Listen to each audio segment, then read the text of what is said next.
shrug. XXXV. The choice 40 years, 10 months, and 19 days after Longview. He only earns his freedom and existence, who daily conquers them anew. Goethe. The Montana Border District Operations Division in Missoula was responsible for the day-to-day running of all the Civil Guard units in its command, uniformed detective and support groups alike, including the collection and analysis of crime statistics.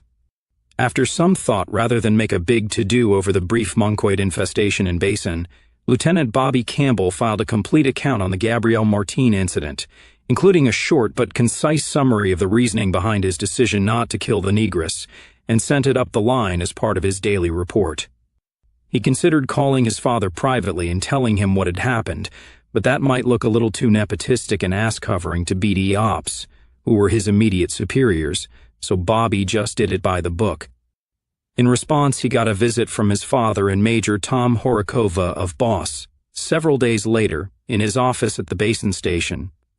"I gather you read my daily for the 5th?" he asked after they were seated and duly supplied with coffee. "I did," said Colonel Campbell with a chuckle.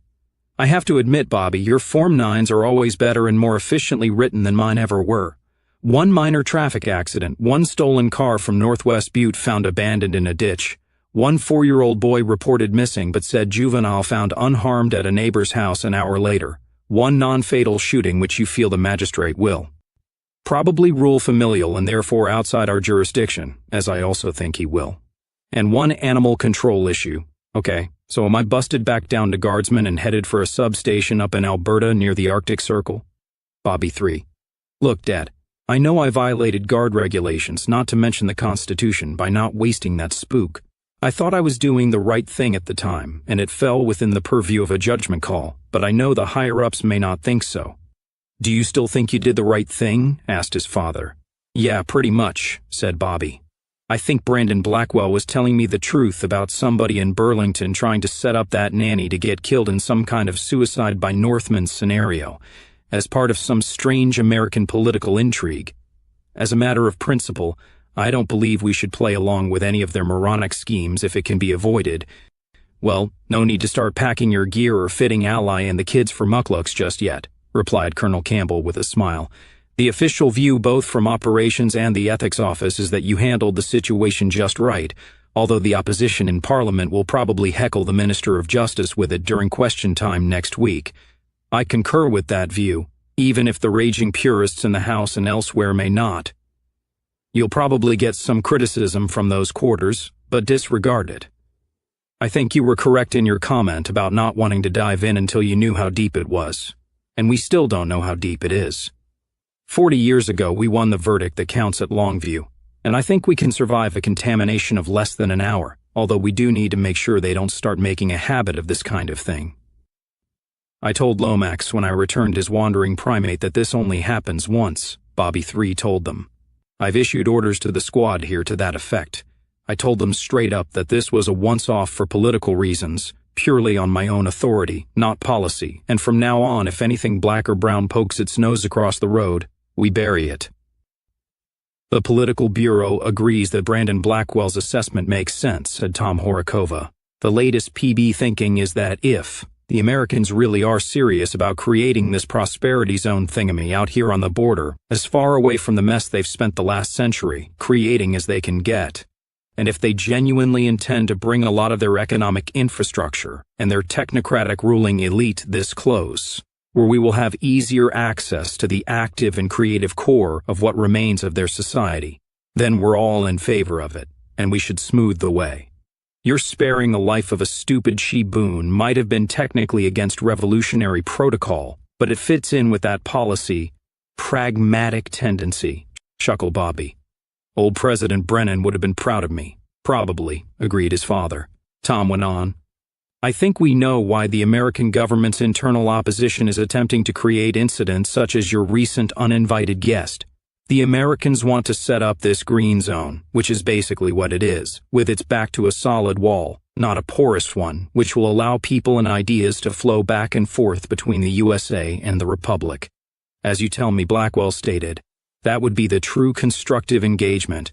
Northmen and the few remaining white Americans meeting on common ground. We want to encourage that. They want to shelter what's left of their 300-year-old inheritance behind the NDF's guns, before the fruits of a century of folly break out of the concrete jungles and America finally has to pay the piper. But they don't want to acknowledge the fact that they're doing so, and they don't want any real interaction between the people on the two sides of the road, or at least they want to control the level and the quality of that interaction through their own version of constructive engagement, which I gather is kind of like them becoming missionaries to the savages and showing us the evil of our ways.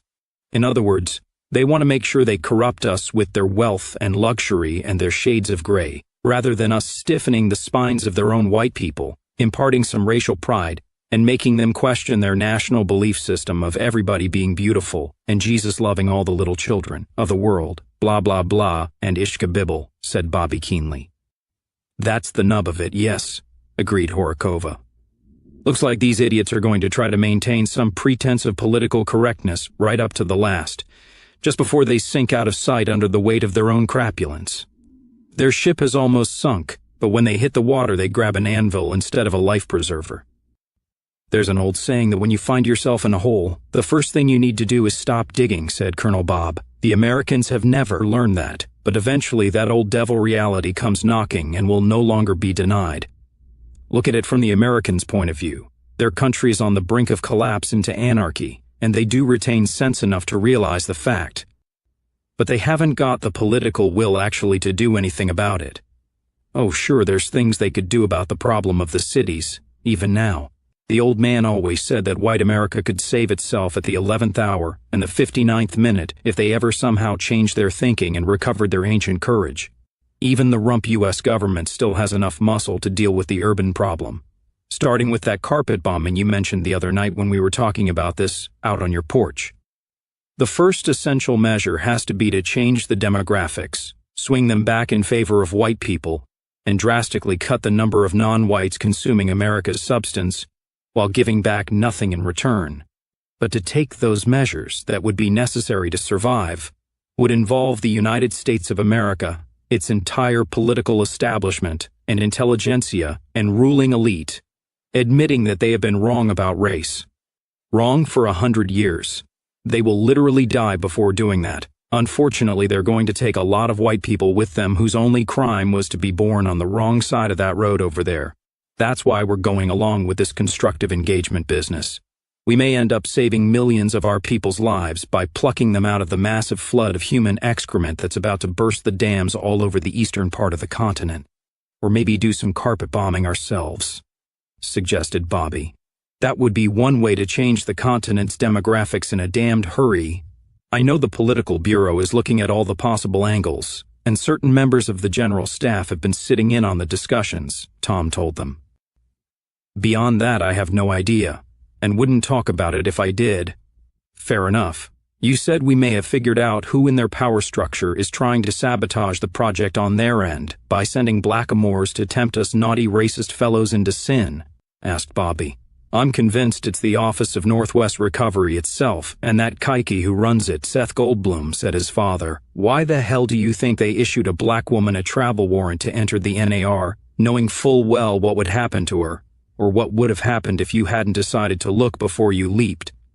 I just got back from a special briefing in Olympia, and I learned a few things I didn't know, and which I am authorized to talk about. All the usual Official Secrets Act disclaimers being duly invoked, said Major Horokova. The fact is that the United States government is considering disbanding the whole agency, partly in the name of so-called constructive engagement, but more frankly as a simple cost-cutting measure. They're on the bones of their ass financially, every penny counts, and by now it's obvious that the ONR is never going to be able to fulfill its main function, which is to undo Longview and the War of Independence and bring the Northwest Republic back into the USA.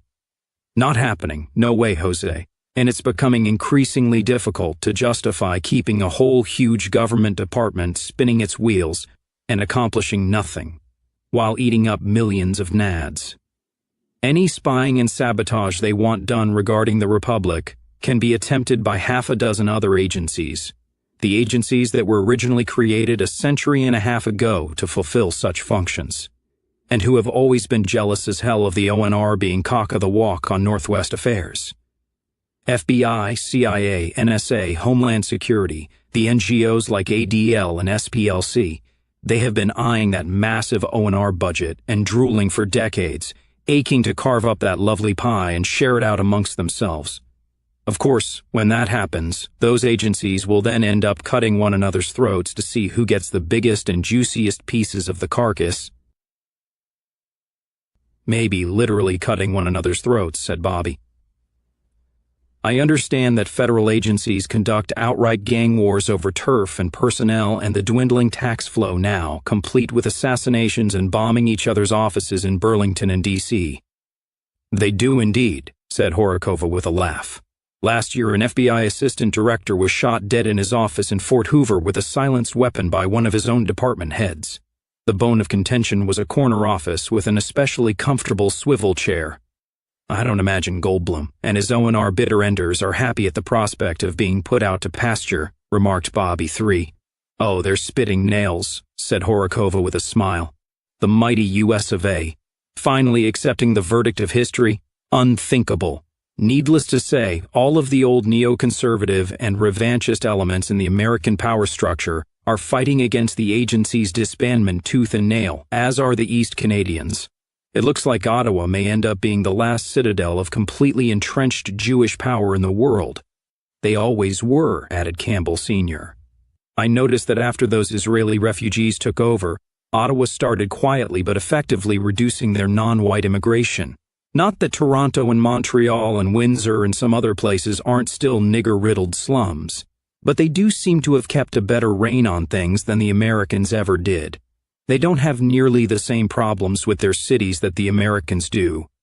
I think part of that has to do with the fact that, other than the Strip just a few hundred miles above the US and NAR borders, Canada was never all that inhabitable for non-whites, said Horokova. Especially Africans.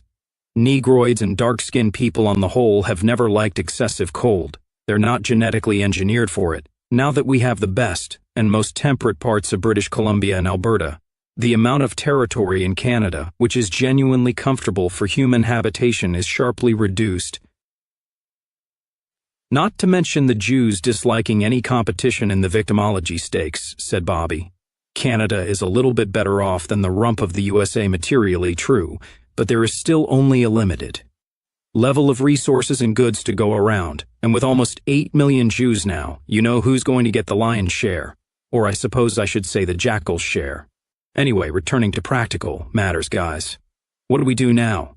I gather everybody on the ground over the road wants the Community Prosperity Zone project to get on track and succeed, and they want to see some of those new American dollars start flowing from Burlington to Basin? Asked Tom. Yes, sir, that appears to be the case, replied Bobby. There are no O&R personnel that we know of over there in Jefferson County, except for a few snitches who send emails to Burlington telling them nothing in particular for a few bucks, and for a few bucks more, they copy us with the same emails. At least we think we know them all. I had a talk with General Cardinale at the WPB in Olympia yesterday. He agreed that you need to be aware of any possible bad actors over there. And so he gave me their latest rat roster for Jefferson, Silver Bow, and Lewis and Clark counties, said Tom, opening his briefcase and handing Bobby a couple of sheets of paper. This information is borrowed from the O&R files in Burlington, so unless they've detected our latest hack, this list is up to date. That possible? Asked Campbell Sr. That they've spotted the hack and slipped us a beard? Probably not, replied Horokova. Their IT security has been slipping for years. There's significantly fewer young computer geek kids coming along as the white population shrinks and the circus steadily downsizes. The Jewish component of the American civil service with rigged accidents and the occasional garroting. There's a lot less money to pay those IT grads who do come along and give them all the latest cyber toys, so the real hotshots are now headed to the techie expat colonies in South America and North Africa. The ONR and other U.S. government agencies use outdated software and old hardware, and their firewalls are antique, so I think I can promise you that's not a disinformation plant. Well, I'm pretty sure, anyway. Any unfamiliar names, Bobby?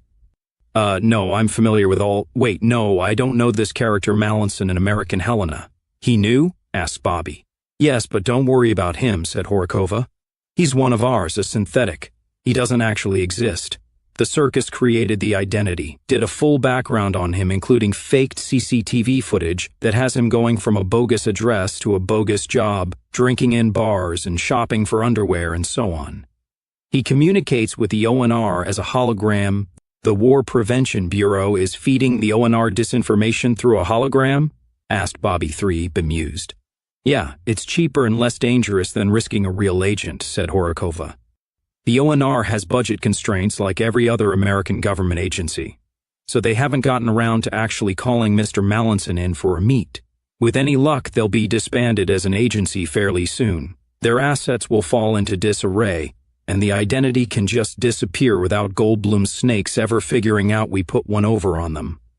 But it's not just disinformation. By way of selling his cover, Mallinson feeds them legitimate low-level intelligence that's been carefully screened and scrubbed. And he's also supposedly the American side link to a network of agents on our side of the border. A daring dude who slips across the road and meets with his heroic spies for truth, justice, and the American way by campfires under the light of a pale prairie moon. Don't worry, the spy network are holograms and synthetics as well. That's where the real disinformation gets slipped in. The Office of Northwest Recovery is convinced they've got 6 medium-placed assets over here. In reality, we're just playing a video game with them. That's gotta be Birdie, laughed Bob Sr. Got it in one, confirmed Tom. Speaking of the circus, how's Vince doing? Asked Robert. Getting on in years and showing it, but that old gangster brain of his is still going strong, Horikova told them. He and Betsy send their love to Ally and the kids. And you, of course, Bobby. Any chance they'll be able to make it out here for Christmas like they did last year, even if just for a day visit out of Missoula? Asked Bobby. Allie and I were kicking around the idea of maybe spending part of the holidays in Olympia, since we have so many friends there who want to see the kids and catch up, but what with all this crap going on over the road and niggers wandering around where they hadn't oughta, I'm almost certainly going to have to be on duty here. I know Allie always loves seeing her Aunt Betsy and Dad together, the 2 people who saved her and brought her home. Kathy thinks the Princess Hatanna story is a hoot, although I'm not sure she believes it. Swear to God, said his father with a laugh, raising his right hand. I'll see if I can remember to ask, said Tom. How's Allie like her new teaching job? Asked Bob Sr. She just started at Cataract High last week, and so far it's great, said Bobby. The kids and the staff are still a little in awe of the whole Daughter of the Nation thing, but Allie has always been good at putting people at ease over that. She is doing a special class on Lost Creek and the Solutrean hypothesis, and they've had to move it to the auditorium because so many kids signed up for it. Great. Anyway, Bobby, getting back to your question as to what you do about all this mess going on over the road, just keep a close eye out. Don't start anything, but if anything does start, make sure the Northwest Republic finishes it. Ben Lomax and Brandon Blackwell had solemnly promised Gabrielle Martine that they would maintain the silence of the grave regarding what had happened to her during her impromptu walk on the wild side over the road, and the worse-for-wear condition in which she had been returned. They both broke their promise within minutes of sending Agent Hornbuckle to drive her down to the hospital in American Butte for treatment to avoid wagging tongues at the local clinic. Blackwell gave Mona James and Colonel Hart a full report, and Ben Lomax brought the Jefferson County kitchen cabinet up to speed in his own office, with the help of a bottle of bourbon and some styrofoam cups, with the result that Lomax's deputies and staff soon overheard hoots of mocking laughter emanating from behind the closed office door. By 9 o'clock that night, Gabby's little adventure was all over town, by way of refusing to admit to herself or anyone else that she had royally screwed the pooch. Over the next few days, Gabrielle Martine developed an obsession bordering on the deranged with a Lexus Model 12 luxury sedan she had left behind, parked in front of the Basin Cop Shop. The vehicle was a courtesy loaner from the Montana state government, so at some point its loss would have to be explained by the Economic Recovery Administration, and the state motor pool would have to be compensated, an expense the ERA would find irritating and Gabrielle would find very embarrassing. "What are you doing to get my car back?" she demanded of her staff. "Actually, ma'am, it's not your car," replied Mona James. "We borrowed it from the state, remember?" "Then it's even worse to allow the racists to steal it," shrieked Gabby. "They didn't steal it. They view it as contraband, which they confiscated after you used it to make an illegal and unauthorized entry into their country, explained Brandon Blackwell patiently. No, it wasn't illegal, insisted Gabby. I had a permit. You ought to know, you got it for me. Illegal under the laws of their country, Blackwell explained wearily. They're not a country, yelled Gabby. They're nothing but racist criminals who assaulted and falsely imprisoned an official of the government of the United States. They're traitors. Hardly, marm, unless the men who assaulted you were over 40 years of age, put in Colonel Hart suavely. If they were younger than that, then they were not born under United States law and have never drawn a breath under United States jurisdiction. The letter of the law may say otherwise, of course, but in real life it's a bit thick demanding people to be loyal to a country they have never been any part of. Gabrielle stormed out of the office in the Boulder Hot Springs Hotel. Letter of my ass. Bullshit, bullshit, bullshit. Get me my motherfucking ride back, she shrieked as she left. You enjoy pushing her buttons, don't you? Mona asked Hart when their boss had gone. She was barely able to suppress a smile. Immensely, replied Hart with a chuckle. You guys do realize, don't you, that from now on this whole trip is going to be about nothing but the goddamned car? Said Brandon Blackwell. Any chance we could get the damn thing back at all? Maybe have Sheriff Lomax talk to that Nazi cop, Lieutenant? They're not all Nazis, Mona reminded him. According to the ONR's intelligence file on Campbell, he is, Blackwell told them. He and his wife are both members of NUNS, the Northwest Union of National Socialists, and their 12-year-old son is a member of both officially recognized youth groups, the Pioneers and the Hitler Youth. The ONR bothered to put together a file on a junior rural police officer? Asked Hart curiously. Oh, yes, replied Mona James. Lieutenant Robert Campbell III is married to Allura Myers, the daughter of presidential assassin Georgia Myers. Right after the killing of President Hunter Wallace, when she was a toddler of about 19 months or so, the child was abducted by a couple of WPB goons from her home in Washington, D.C., who shot and killed her grandmother and her nanny in the process, and spirited her away to racist-occupied Montana in the middle of a raging war. Their propaganda people decided this act of infant kidnapping and the murder of 2 unarmed women would make a good national epic of Aryan heroic vitalism, as I believe they refer to it, and so she became kind of a poster child for the Northwest Republic. They call her the daughter of the nation, in honor of her mother's exploits as a whore and her skill with a sharpened pencil. Campbell, the man she married, is the son of one of the circus ops who kidnapped her, who is now the civil guard commander of the entire Montana border district. The other is a former prostitute who is still with the WPB, married to the current director of the agency, in fact. So yes, the Office of Northwest Recovery has a file on the whole Campbell family. Interesting, mused Hart. Wonder if we can do anything with that. Could I take a look at that file? Sure, said Mona. I'll send it to your laptop. But do you think Lomax could help get Gabby's damned Lexus back from the Goots? Persisted Blackwell. I rather doubt it, said Mona. I don't think Sheriff Ben has too many favors racked up with his colleague across the road right now. Rather the reverse, I'd say. Campbell probably figures Lomax owes him for not slaughtering Gabby on the spot. You seem to have talked him out of it, Brandon, remarked Hart. Why did you bother? You two are FBI and NMA. You get to go back to your respective agencies when we leave this cow pie of a town, said Blackwell. I would have to explain to the era in Burlington why I was returning minus an African-American power woman, the loss of whom would really screw up the top management's diversity quotas. It's not just the risk of getting demoted and sent to run a paper mill in West Virginia. That would be the least of my worries. You know about the Civil Service's new CFI policy, criminalizing failure and incompetence? They wouldn't even have to put me on trial. They could just bring a civil lawsuit against me, slap me with some $50 million or so civil judgment that I could never pay, and then have me civilly committed to a penal factory for contempt of court for not paying the fine. Yeah, that's an old trick, commented Mona. That goes back to the days of the first mandatory government health insurance. If you didn't buy the insurance, the IRS hit you with a tax bill for it. Then if you didn't pay the fine and the taxes, off you went to a prison factory making military uniforms or farmed out to private companies or whatever. They eventually stopped the practice when they realized the government didn't have the facilities to lock up tens of millions of people, and the value of their labor still didn't outweigh the cost. Stalin could make that kind of thing work, but we never could. So you see why I would rather get Gabby back to the era in one piece, said Blackwell. My apartment in Burlington may be a roach nest the size of a double-wide coffin, and a deep freeze in winter when the power goes off. But it's still better than a forced career in manufacturing. At my age, I wouldn't survive, so getting Gabby back to Vermont intact is kind of a priority with me. She can still put the bad mouth on you if you don't recover her precious Lexus, pointed out Mona. Could she send you to prison over an automobile which she lost through her own idiocy?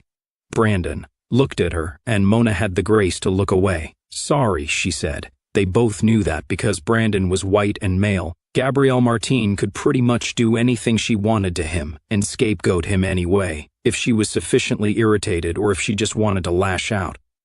Having someone to blame was one of the primary reasons why a certain number of white male bureaucrats like him were kept on in the civil service. Is there any way in which the car can be recovered? Asked Hart. That Nazi, that Northwest cop said they might sell it to one of their local blockade runners as a joke, said Brandon. Some cowboy from their side who's notorious for it, young joker named Selkirk. For all I know, he might have been serious. I asked Lomax who the fascist was talking about, and the way he describes it, this kid might be dumb enough to drive the car back over the road to impress some girl he's dating on this side. That's illegal on the girl's part, spoke up Agent Hornbuckle. A federal felony if she is knowingly harboring or consorting with anyone from the racist entity. The FBI enforces those laws, or we're supposed to. If we can arrest this smuggler, maybe we could trade him for the car. Do you still have your tracker on the vehicle? Hart asked Mona. Surely any smuggler worth his salt would have sense enough to remove or disable the GPS, said Brandon.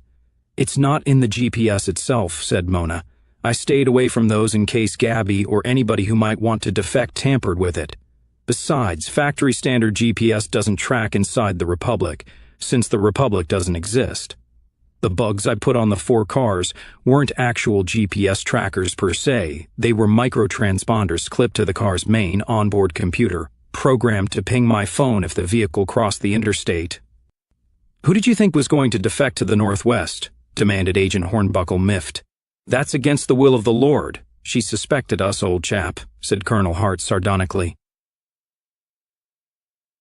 You and me and Brandon here.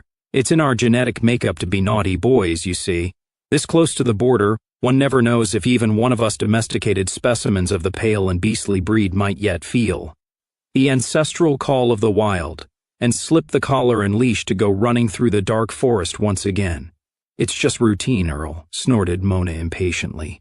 Just policy. Nobody told me about any such policy, said Hornbuckle sulkily. Well, they wouldn't, would they? Quae custodes ipsos custodes, quoted Brandon dryly. Precisely, said Hart. Huh, said Hornbuckle. That don't sound American. It's Latin, said Mona. It means who guards the guardians, and in this case I do. Getting back to the question at hand, can you use the transponder to locate the Lexus over there on their side? Asked Hart. No, said Mona. Like I said, our civilian GPS satellites aren't programmed for their side at all.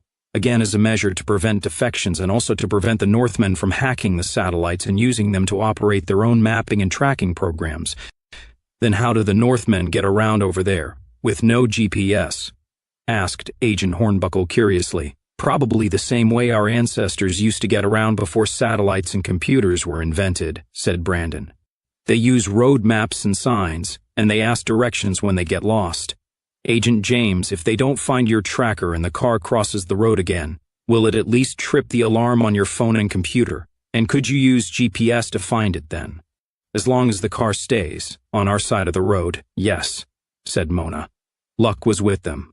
Johnny Selkirk did indeed buy the Lexus off the Basin station for a generous but not exorbitant donation to the Civil Guard Family and Dependents Fund, thinking he could use it on his next run into the land of the red, white, and blue. He did yank out the factory-issue GPS tracker as a standard precaution, but hadn't gotten around to taking the rest of the engine down yet. When he decided to say to hell with it, he was off to find Danny Tolliver. On the evening of September 10th, right around sunset, Mona James's phone pinged. Brandon and Gabby were busy dealing with some local businessmen who had come sniffing around looking for the first taste of CPZ dollars, and so Mona called Hart and Hornbuckle to her room. "I've got it on my laptop," she told them, looking at the screen. "The vehicle crossed back over to our side of the border at 7:18 p.m., and it is now stationary at a location right at the eastern end of 2nd Avenue, on the southwest corner of the Boulder Cemetery. That's a straight shot up 2nd Avenue from their side," said Hornbuckle. "Whoever it is has got to be pretty ballsy, driving right through town in a stolen government staff car. Somehow I don't think Sheriff Lomax is overly concerned with enforcing the law in any way that might make waves with his unpleasant neighbors," said Mona. "That's one of the things that's going to have to change around here, and I will be having some words with the appropriate people in Burlington when I get back. On the subject of arranging for a new sheriff in Jefferson County." "You said stationary?" put in Hart. "That looks like Chummy might be meeting someone. Could this be one of their people meeting an intelligence asset on this side? A government car would actually be a neat bit of camouflage." "Well, let's go find out," said Mona. "Get your vest on, Agent Hornbuckle. Make sure you bring your taser. I want to see if we can not only recover Gabby's stupid car but catch the driver. Could I persuade you to accompany us, Colonel?" "My dear lady, I wouldn't miss it for the world," said Hart gallantly. There was no meeting of spies in Boulder Cemetery, just Johnny Selkirk and Danny Tolliver snatching a moment of privacy. Several days before, Danny had managed surreptitiously to purchase a disposable cell phone from a vending machine in a local hardware store, while her father and grandfather had been loading one of the trucks with cases of pesticide and cattle vitamins and other miscellaneous items. The cheap Indonesian junk phone had only the most basic apps and a bare minimum range and minute limit, without all kinds of murderously expensive add-ons. But she could and did text the number to John with the admonition not to call her at all. They had to talk, and she would text him instructions as to when and where it was safe to meet. She was in town that evening with old Elwood, who had only been able to get a late appointment for his bi-monthly checkup at the rundown local clinic to make sure his cheap plastic artificial knee was still functioning. He left her in the library, ostensibly to study, while he sat in the waiting room for the circuit-riding doctor from Butte. He left instructions with the librarian, M.S. Goodspeed, to make sure Danny did not use any email-capable computers or the public phone. Since M.S. Goodspeed was the widow of a Union veteran killed in the War of Independence and the mother of another wounded in the 7 Weeks' War, he knew she could be relied upon. Danny was tired of it all, and she decided to take the bull by the horns, knowing full well that thereby she could be landing herself some years of exile in North Dakota and elsewhere. But she had to try to get this settled. She texted Johnny to meet her at 7:30 on the corner of 2nd Avenue in South Madison, knowing that he was always punctual.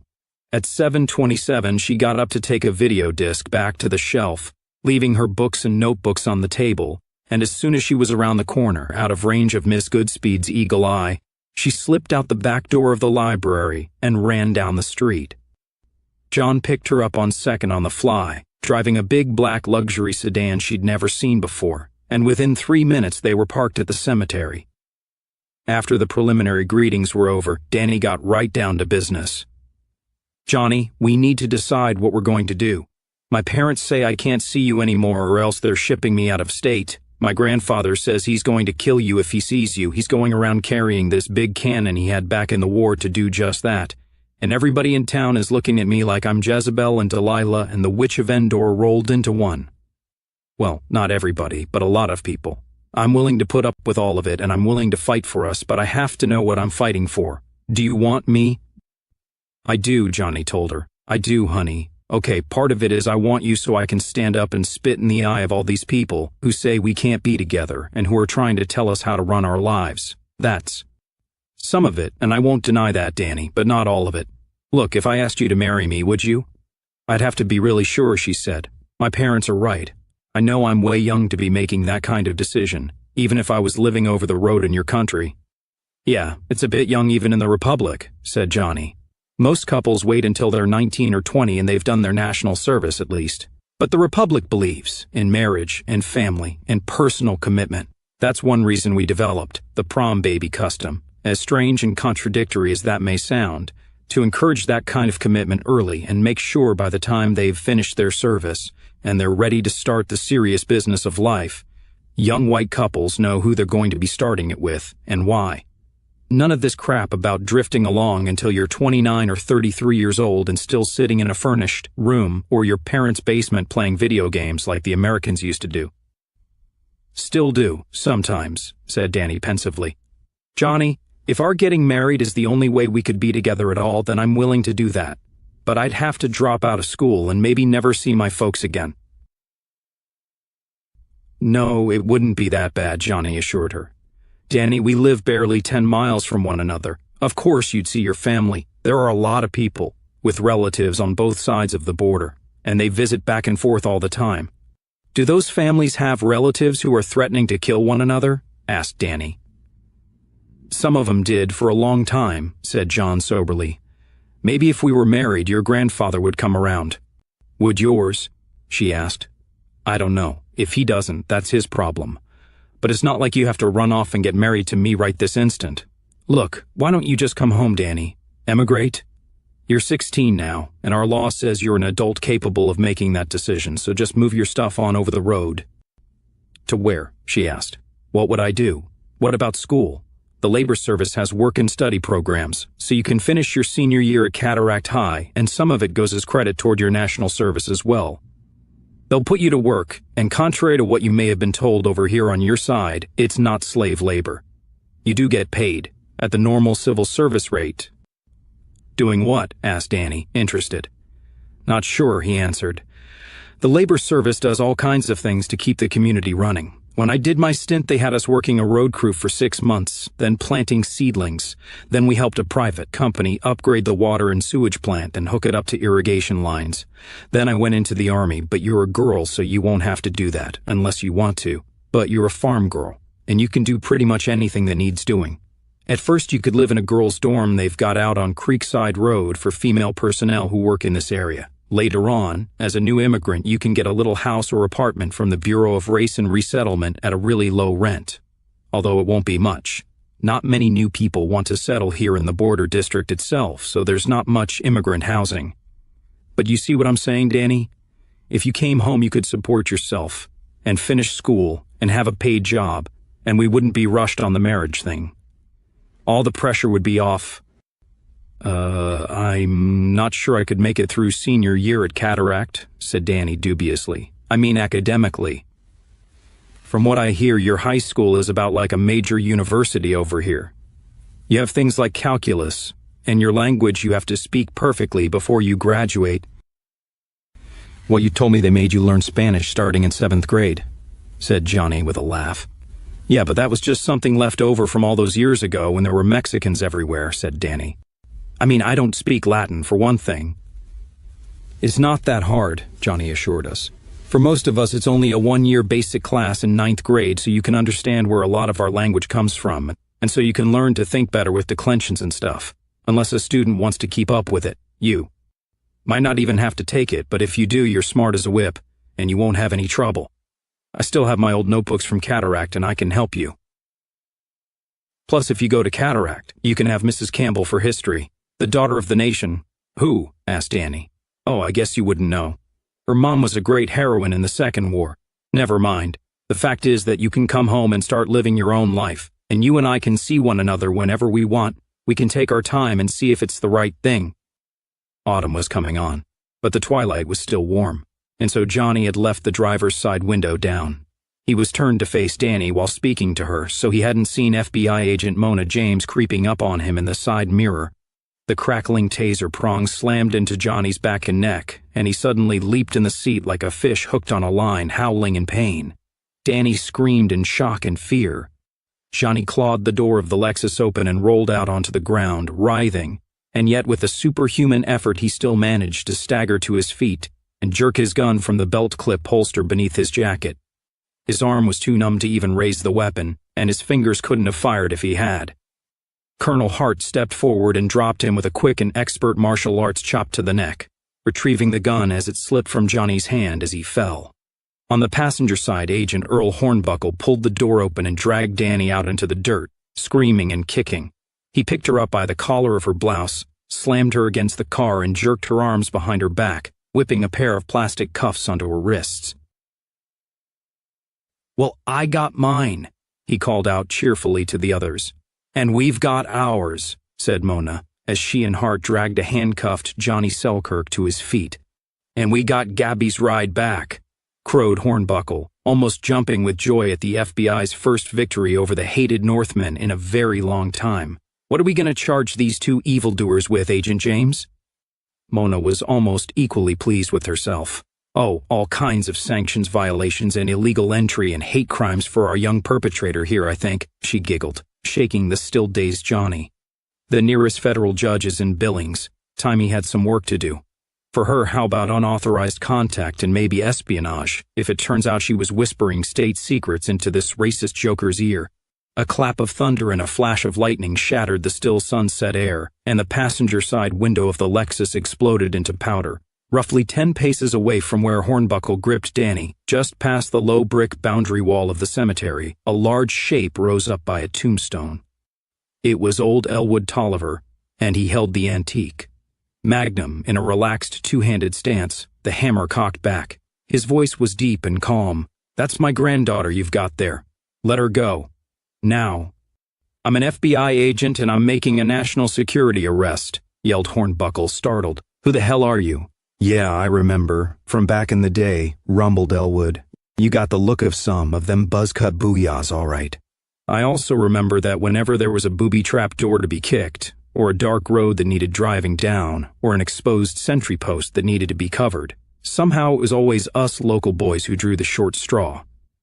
"I'm not impressed. I don't care who you are. I don't care what kind of bird-brained badge or paper you're carrying, or what asshole in a black robe you think gives you permission to come here and lay hands on my family. I don't care what you do with that Selkirk kid, but you're going to let my granddaughter go, right now. If you don't, or if I see your hand so much as twitch like you're going for your gun, I'm going blow that buzz cut of yours up into that elm tree behind you. That's the second time I've told you, jackass. I won't tell you again. Do it." John Selkirk was still shaky on his feet, and in addition to the plastic cuffs that held his arms behind his back, Mona had slipped a steel handcuff around his right elbow for control, but he understood who Elwood was, and that he was trying to get Danny free and clear of their captors. He called out, "Mr. Tolliver, you got a damned limey rent-a-soldier trying to flank you on your right." "I see him, son, but thanks for the heads up anyway," Elwood called in reply. "All right, Colonel Blimp, I know where you are, and you ain't getting anywhere near me before I shoot you as well as this turkey holding my granddaughter. We going to play it that way?" "I'm actually rather a good shot myself, old chap," answered Hart, lying prone behind the 30-inch brick boundary wall with his new model Army officer's issue sidearm in his hand, steeling himself to roll over the wall and cover behind one of the tombstones. "I may be old, but I ain't your chap," replied Elwood steadily. "Tell you what, I'm going to count to 3 and then I'm going to kill Buzzcut here. You got until then to make your move. 1, 2. "Oh, screw this," yelled Mona. "Enough of this bullshit. Put your dicks away, gentlemen." Danny gasped. "What kind of a lady uses language like that?" she cried indignantly. "I'm not a lady, you little bitch, I'm a woman," snapped Mona in irritation. "There's a difference." "So I see," said Danny. "I mean it, you guys. Enough with the high noon bullshit." Mona went on. "We got what we came for, the car and the blockade runner. We don't need all the complications involved in a shootout with some local curmudgeon. Malcolm, stand up slowly, holster your weapon, and come back here. Earl, let the girl go. We know where to find her if we want her." "Yeah," said Elwood. "Well, just remember, where you find her, you find me. In case you hadn't noticed, Mziz, whoever the hell you are, you FBI ain't so scary anymore. Haven't been for 40 years. Several minutes later, Elwood and Danny were in his truck and headed for home. "I don't think they'll really come back and try to arrest you, Danny," said Elwood. "I wasn't kidding. They really aren't what they used to be. There's only 2 of them, and they're on thin ice out here. But still, you might want to stay close for a few days." Danny stared straight ahead, silent. "I'm sorry they got the Selkirk boy, not for his own sake, but because of the pain this is causing you, honey," he said gently. "But truth to tell, this had to end somehow and sometime soon, and this might actually be one of the better possible endings." Danny was quiet for a time. "How did you know where to find us?" she asked after a while. When Doris Goodspeed told me you'd flown the coop, it wasn't hard to figure out, said Elwood. Kids in Boulder, Montana have been boozing and toking and making out and sometimes getting knocked up in that cemetery for 100 years, Danny. Don't ask me why, when there's plenty of other places around. That's just where Boulder teenagers always sneak off to do what they shouldn't be doing. Kind of a youth tradition, I guess you'd call it. He was quiet as well for a while. I remember when I was 15 and got my license and my dad let me borrow his truck for the first time, I took a young lady to a movie and then out there to the cemetery afterward. A girl even younger than you are. Carol was her name. Carol Selkirk. Danny looked at him in astonishment. Things weren't always like this, Danny, he told her. They got home several minutes later. Alice Tolliver had been phoned by Doris Goodspeed, the librarian, and given the full dish, and she stood up from the kitchen table and was about to light into Danny full bore, when Elwood held up his hand and shook his head. "Leave her be, Alice," he said. "It ended tonight. I'll tell you. Give her some time." Danny took the time to go out in back of the house and stand by the milking barn. For a long time she looked up at the many, many stars that appear overhead in the night sky of Montana. Then she took out the cheap Indonesian phone she'd gotten from the vending machine. She dialed a number that Johnny had made her memorize. For just such an occasion as this, a male voice answered. He wasn't irritated, just curious. Now, who on earth would be calling me from a burner phone on the American side? "Captain Selkirk?" asked Danny. "Speaking. My name is Danielle Tolliver. I'm kind of a friend of John's. I know who you are, miss. What's happened?" Danielle told him what had happened, without crying or hysteria or excuse or evasion. "Thank you, Danielle," replied Selkirk when she had finished. "This family owes you a great debt." "Will you help Johnny?" she pleaded. "Don't let them take him away to Billings. Don't worry, we've got this. How about you? Are you going to be all right if your grandfather finds out you called me? He's going to be very angry." "I know," said Danny. "I don't think he'll hurt me, but they're probably going to send me to North Dakota." "Yes, he's very good at sending people away from the Northwest," said Selkirk tightly. "Danny, I have to go, but I'd like to tell you something first. A long time ago, the people in this part of Montana had to make the very same choice you've made tonight. I think you've made the right one, but if it helps, it wasn't any easier back then." "I know," said Danny.